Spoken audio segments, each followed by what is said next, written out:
$17,500 for a copy of Batman The Killing Joke. I wasn't going to say anything about this, but the more I think of it, the more baffled it leaves me. So Argent Comics are putting out a avant-garde edition of Batman The Killing Joke. It's very well designed. It's in a slipcase made to look like a camera. It's supposedly printed on metallic paper, signed by Brian Bolland, and limited to just 47 editions. It's certainly lovely, but it's $17,500. With the video they put out for it, you can hear just how heavy the pages are because they are metallic, which leads me to think that this is not comfortable to hold, let alone read. The packaging, while beautiful, leads me to ask how are you supposed to store it or display it. I have questions about the material and if the outer shell is going to start deteriorating just by moving it around, or even just taking it off the shelf. The extra additions, such as the front lens, look very delicate and easy to lose. And speaking of the actual camera design, I really hate to say this because I imagine that a lot of work went into the design, but the images of the camera front,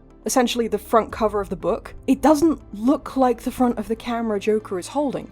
It looks cheap. I think they could lead into the comic book aesthetic and even add some darker details to that front in order to replicate Bolland's detailed and highly recognizable style, but as it is, it looks flat and almost like a toy. The only reason I'm being this critical is because of that price point. If this was something a fan made out of passion, I'd be much less ready to criticize it. But this just leads to so many questions. And yes, I am technically giving into what they really want. I am talking about it.